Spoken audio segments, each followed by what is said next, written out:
El Dow Jones y el Nasdaq abajo otra vez. Las tasas de los bonos del tesoro y el oro subiendo con los flujos de dinero inteligente empezando a buscar refugio. Trump empieza sus peleas con Wall Street vía Twitter y el Federal Reserve Bank no da pie con bola. Para hablar de estos temas y más, hoy tenemos una entrevista genial, nada menos que con Marco Ruiz, socio gerente de Macro Wealth Management. ¡Vamos!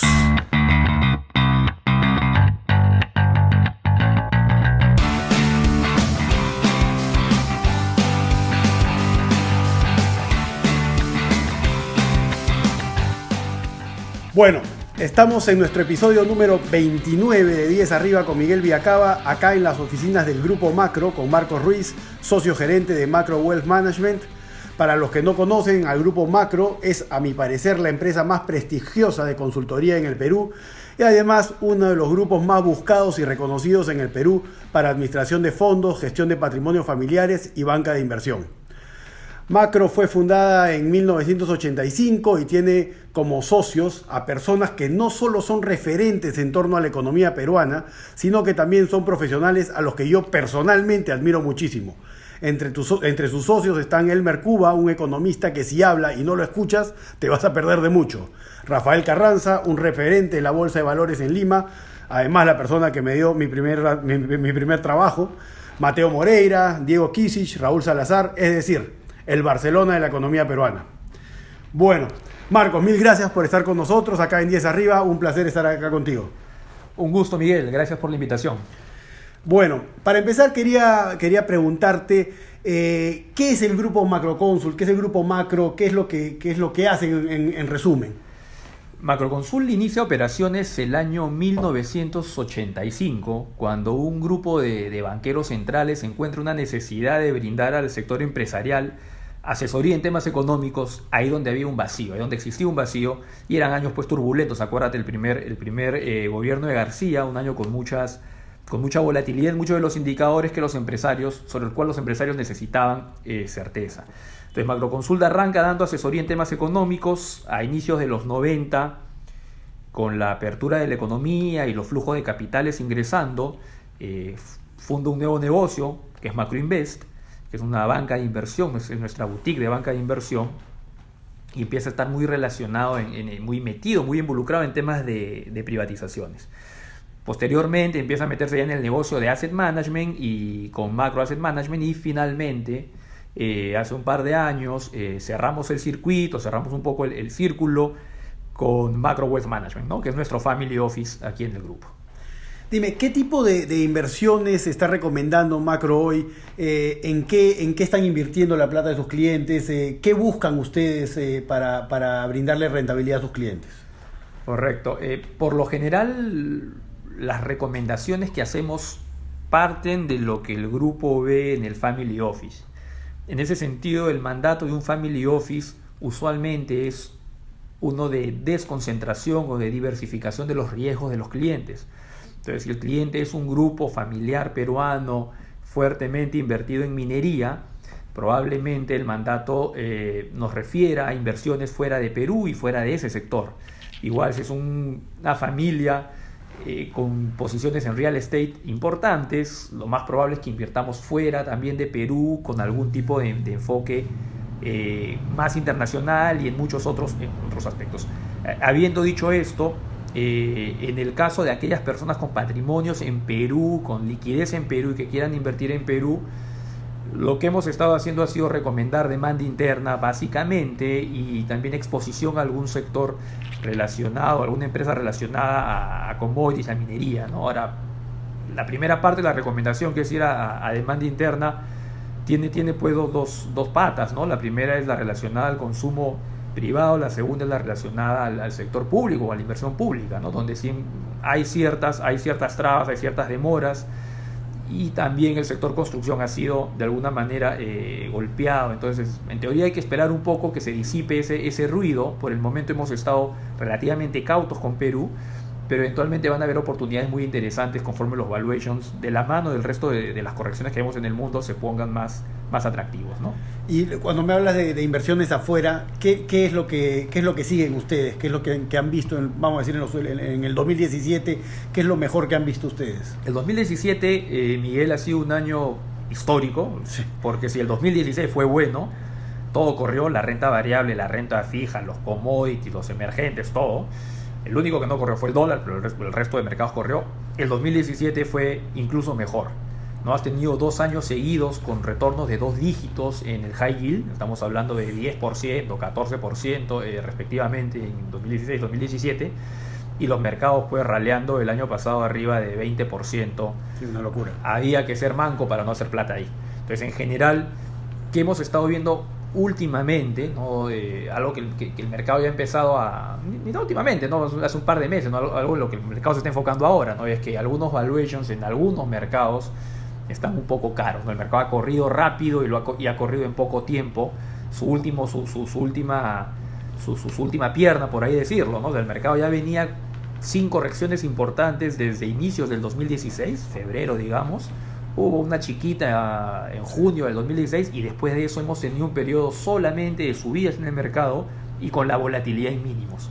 Exacto. Entonces, estamos viendo oportunidades en renta variable ahora que el mercado corrige. Sí, vemos que la renta fija está cara también. Los bonos, los spreads de los bonos están apretadísimos y eso de alguna manera te dice pues que hay que estar alerta, que hay que estar atentos, ¿no? Cuando yo estaba en la universidad, yo fui a Florida International University en Miami. La plata no sobraba, por supuesto, y esperábamos normalmente a las 12 de la noche para comer los 99 cent burgers en la tienda de la esquina de la universidad, o vivíamos a punta de arroz con ketchup para poder llegar a fin de mes. La verdad, solamente comíamos bien cuando mi buen amigo Dani Barrera, que estudiaba ingeniería en University of Miami en esa época, se preparaba una buena paella o un buen ceviche que siempre quedaba espectacular a pesar de los limitados ingredientes que había en Gringolandia. Hoy, para el gozar de muchos, Dani abrió en Lima una empresa de catering en la que te arma tu evento con las mejores paellas, fideuas, tortillas españolas y mucho más.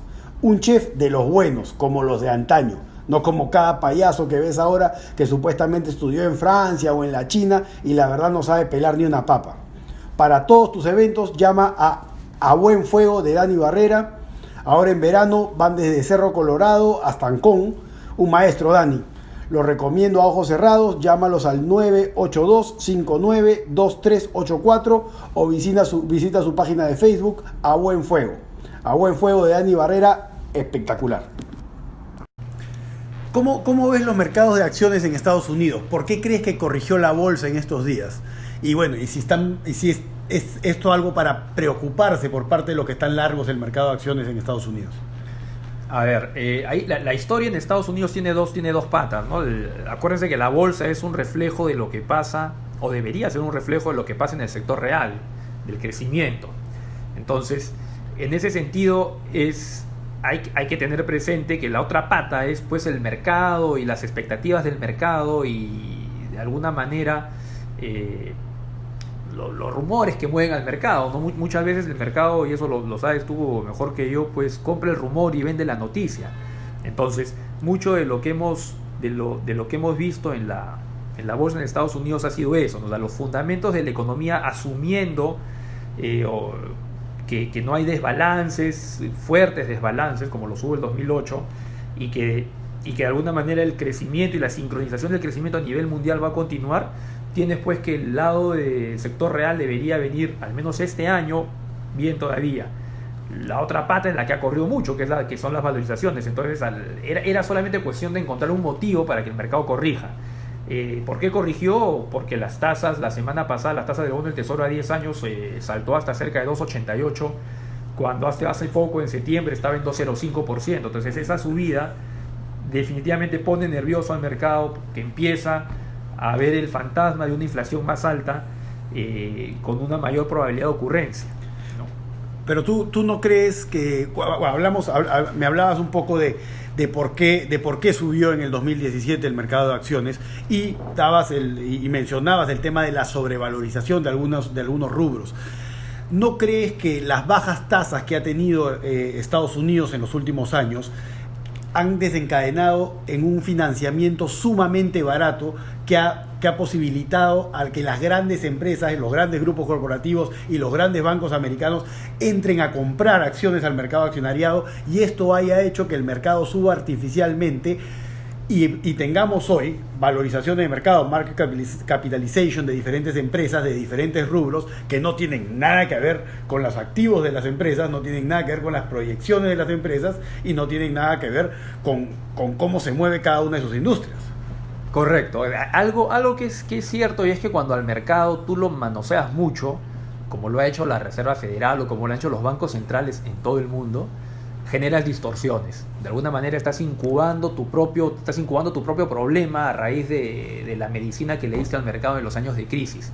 Entonces definitivamente eso es cierto. Si uno ve la cantidad de dinero que entró a la economía, ahora no llega a entrar directamente al sector real porque los bancos cuando los bancos reciben los estímulos de los bancos centrales, vuelven a encajar esa plata, no necesariamente la ponen en la economía. Ha habido un montón de buybacks por toda la liquidez que ha habido, y eso de alguna manera ha estado detrás también de las corridas del mercado. Sin embargo, y siempre hay un sin embargo, y siempre hay un depende aquí, cuando tú ves mucha actividad de fusiones, de adquisiciones, empresas comprando otras empresas o empresas comprando sus propias acciones, no necesariamente en todos los casos es algo negativo, en la medida en que también refleja que para el que está comprando un negocio, el que está comprando una empresa, todavía hay valor ahí, todavía encuentra que está relativamente barato. Ahora, el tema es que ahí viene la distorsión. Como la plata, como el costo de oportunidad de la plata, es decir, la tasa de interés es tan bajo, casi todo lo que puedas comprar le vas a ver retorno. Entonces, el día en que las tasas empiecen a subir es cuando de alguna manera empiezas a ver que no todas tus compras fueron las mejores, o que no todos los activos justifican las valorizaciones que tienen. Entonces, correcto, de acuerdo contigo en el que la intervención monetaria puede generar una bomba de tiempo ahí latente, por un lado, pero por otro también cuando uno ve los sustentos de crecimiento a nivel macro, más que a nivel de las empresas, estamos en una especie de sweet spot en el que el mundo crece con inflación poca, baja o moderada, recuperándose. El problema en 2015, 2016 es que había miedo de que hubiese deflación. En 2017 la inflación sube un poco, vuelve a caerse y todo el mundo piensa que no va a haber inflación nunca más. Entonces el mercado es pendular, ¿no? Se va de pensar que no va a haber inflación a pensar que va a haber un montón de inflación y se lleva la tasa del tesoro a 2,85, y hay estas correcciones que particularmente pienso que son saludables, ¿no? No te puedes pasar 2 años sin corregir, ¿no? Sí, pero yo creo que un gran problema, y aquí quiero que me ayudes explicando un poco qué está pasando con las tasas de interés de los bonos del Tesoro americano, pero yo creo que hay y qué va a pasar con las tasas de interés en general y con la devaluación del dólar, pero hay un tema muy claro, que es la gran deuda que tiene el gobierno americano, deuda barata, ¿no? Deuda muy barata que va a tener que refinanciar en algún momento. Ellos recién han comenzado a subir las tasas de interés de referencia, ¿no? Y creo que le han subido unos puntos, 2-3 veces nada más. Iban a subir otra vez, no la subieron. Vamos a ver qué pasa con la primera reunión en la que va a estar Powell en marzo, ¿no? Pero están lejos de llegar a donde querían llegar subiendo tasas de interés, y se les disparó las tasas de los bonos, ¿no? Entonces, en algún momento cercano van a tener que refinanciar esta deuda, ¿no? Que tienen, y por primera vez después de muchos años la van a tener que refinanciar a tasas bastante más altas a las que tenían anteriormente. Esto va a ser un aumento de la deuda por lo menos en $1 trillón más. Y tienes a Trump a la vez, ¿no? Habiendo hecho su programa de incentivos fiscales, que esto va a traer pues un aumento en el déficit por lo menos de unos trillones más. Y aparte tienes el programa de infraestructura a 10 años que te va a traer también unos trillones más, y lo aprueba el Congreso. Entonces, ¿va a seguir subiendo las tasas de referencia el gobierno americano, el Fed? ¿Qué pasa? ¿Qué va a pasar con los spreads entre las tasas de interés? Correcto. A ver, vamos ahí por partes. En marzo, que va a ser la primera reunión de Powell, van a subir la tasa, definitivamente. Inicialmente, hace un par de años, se pensaba que la tasa de corto plazo, que ahora está entre 1,25 y 1,50, podría llegar a 3,5. Sin embargo, lo que los economistas han encontrado es que la tasa natural, la tasa natural real de interés, que básicamente es la tasa que te equilibra la economía, que no te genera, pues, que no te la enfría ni te la calienta, han encontrado que esta tasa real es cero. Si asumimos que el objetivo de inflación de la Fed sigue siendo 2%, y también ahí hay discusiones porque quieren cambiar incluso el target de inflación, uno podría decir que la tasa nominal, entonces, dado que la real de equilibrio es cero, debería llegar a 2%. Entonces, de alguna manera, en el corto plazo, la tasa de interés de la Reserva Federal llegará a 2%, son 2 subidas más este año y quizás a 2,25%. Entonces, sí va a seguir subiendo la Fed la tasa de interés, porque cuando le venga la recesión, que es probable que llegue en 20 o 24 meses, va a necesitar espacio para poder de nuevo generar mecanismos de default, es decir, tener espacio para bajar la tasa. Entonces, ahí la pregunta es interesante. ¿Por qué? Porque el Tesoro tiene que seguir financiando el déficit de Estados Unidos. Y hasta hace poco, hasta octubre del año pasado, quien compraba los bonos del Tesoro, es decir, quien financiaba al gobierno, era la Reserva Federal. Como parte de su intervención, la Reserva Federal salía y compraba bonos a 10 años y a 30 años. Al hacer esto, la Reserva Federal creaba una demanda adicional o una demanda inexistente por bonos del Tesoro y bajaba la tasa de interés de los bonos largos, sobre todo bonos de 10 y 30. El tema es que a partir de octubre la Fed ya empezó con su plan de normalización. Se da la vuelta y va a dejar de renovar. Lo que pasa es que más que vender, está dejando de renovar los bonos que tenía en su balance cuando venzan. Antes, cuando vencía, los renovaba. Ahora van a vencer y no los va a volver a comprar. Exacto. Entonces, y se queda con el papel y es como botar plata a la basura. Antes la creaban de la nada, ahora la botan a la basura. Simplemente va a ser una reducción del balance. Correcto. Entonces, eso significa que también van a reducirse las reservas de los bancos. Entonces, los bancos también van a tener esa plata para salir al mercado. Entonces, de alguna manera, la Fed va a dejar de comprar. Y el problema se lo está pasando al Tesoro, porque como bien dices, ¿no?, en este contexto de una reforma tributaria de Trump, de mayor gasto fiscal, el Tesoro tiene igual que financiarse y va a tener que vender los bonos que la Fed ya no va a comprar. Entonces, hasta septiembre del año pasado, la premisa era esta, ¿no? Es si la Fed va a dejar de comprar estos bonos largos, va a tener que comprarlos el mercado. Como todo el mercado pensaba que nunca más iba a haber inflación, las tasas largas hasta el año pasado estaban muy bajas, estaban alrededor de 2,05% a septiembre. Entonces, ¿qué sucede? Que a fines de noviembre el Tesoro americano publica un reporte y dice, de ahora en adelante, todo lo que estábamos financiando en bonos de 10 y 30 años, vamos a financiarlo en letras del Tesoro. Entonces hay un cambio en la estrategia de financiamiento. Y eso es importante, ¿por qué? Porque si tú tenías miedo de que la Fed no te va a comprar los bonos a largo plazo y alguien te los tiene que comprar, el Tesoro ha dicho, no, ¿sabes qué? Yo ya no voy a vender tantos bonos en el largo plazo, sino voy a empezar a emitir, voy a cubrir mi necesidad de financiamiento en el muy cortito plazo. Y uno puede pensar, entonces lo que la Fed va a hacer es atorar el corto plazo, y ahí lo que puede suceder es que las tasas cortas suban más que la larga y se te invierta la curva. Sí. Pero el tema es que también hubo una reforma de fondos mutuos hace un par de años que obliga a los fondos mutuos a tener unos niveles de liquidez, es decir, a tener letras del Tesoro mucho mayores que los que tenía antes. Entonces el Tesoro ha sido astuto, por llamarlo de alguna manera, en generarse demanda para sus nuevas emisiones de corto plazo. Eso es cierto, eso quita presión en los próximos 12 meses o 18 meses, quita presión a las tasas largas. Sin embargo, es cierto lo que tú dices, el dólar no sube, ¿por qué? Porque el mercado está viendo que va a haber más déficit fiscal, porque el mercado está viendo que la Fed va a dejar de comprar bonos y porque el mercado va a pedir más tasa de interés, porque es obvio que el dólar en este contexto, así sube la tasa de interés corta, el mercado está viendo que va a tener problemas en el largo plazo.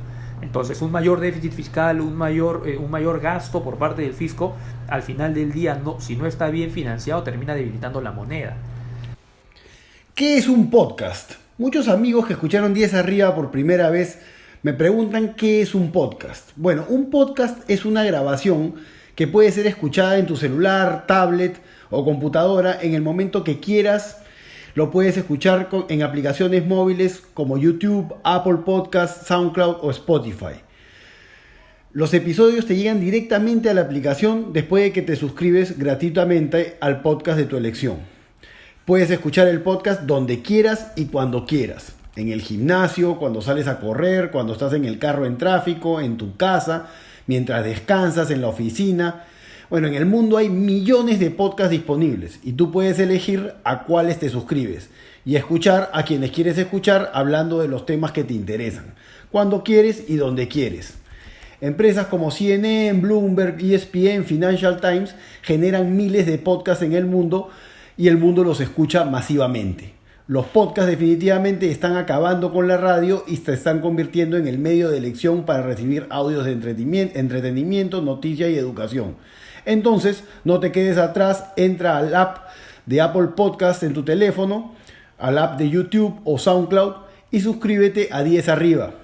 Cuando nos escuches, deja un comentario o ponle un rating al podcast. No, pero yo voy un poco también, Marco, al riesgo que hay cuando vemos tasas de mercado, vamos a decir, de tasas de largo, de 10, de 30, subiendo, ¿no?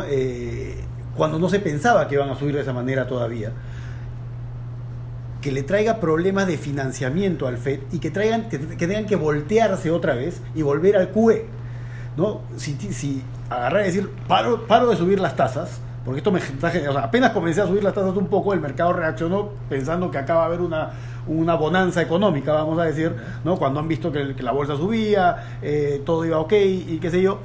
Entonces, cuando se dan cuenta que las tasas reaccionaron de esa manera tan inesperada, que hizo que caiga el mercado, todo esto, ¿no? ¿Qué pasa si estos dicen, mira, ¿sabes qué? Volvemos al QE, vamos a volver a levantar el balance, porque si no, entonces no va de las manos, vamos a tener problemas de inflación? ¿Qué pasa con el mercado de acciones ahí? Claro, o sea, eventualmente, o sea, lo que va a suceder es que... Porque, ojo, disculpa que te interrumpa, tranquilo. Porque yo creo que esto tiene algo que ver con el dólar también. Yo creo que el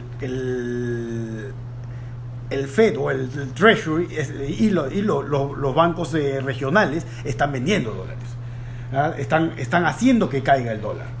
¿Por qué? Porque artificialmente, por lo menos, se vuelve más barata su deuda, ¿no? Preocupados por la subida de las tasas y el refinanciamiento que se les viene, ¿no? Ellos lo que están haciendo es devaluar el dólar para que artificialmente, por lo menos, sea más barata la deuda que tienen que pagar. Para licuarla, claro.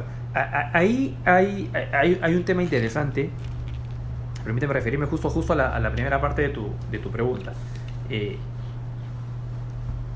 Hasta hace poco, el Operation Twist que hizo la Fed, el QE, el Forward Guideline de la Fed, todas esas cosas eran conocidas como herramientas no convencionales de la Fed. Lo que va a pasar es que esas se van a volver herramientas ya habituales. Es decir, ten por seguro que va a haber un QE nuevamente. El tema es qué cosa va a gatillar ese QE. Una caída de la bolsa no necesariamente, en la medida en que la economía viene bien. Cuando digo viene bien me refiero al consumo privado, la inversión privada se ha recuperado en Estados Unidos, la productividad podría empezar a subir un poco de la mano de la menor regulación, pero en general el QE va a regresar. El tema es que va a regresar cuando la Fed lo necesite en términos de cómo está la economía más que en términos de cómo está la bolsa. Entonces, ¿qué va a suceder? Probablemente a mediados de 2019 o incluso un poquito más adelante, la economía americana, ya con la tasa de interés más arriba, va a enfriarse un poco. Y esto que llamamos medida no convencional QE va a regresar definitivamente. Entonces, la Fed, mi impresión es que no va a recular todavía, va a tener sus 3 subidas este año, así la bolsa se caiga 10 o 15%, porque la Fed misma considera que los fundamentos de la economía son sólidos aún como para aguantar una corrección del mercado del 10 o el 15%, lo cual es bastante, es mucho. Pero entonces en ese sentido todavía no veríamos un QE. Es cierto que el hecho de que las tasas de interés suban hace que la deuda sea más grande y la deuda financiar también.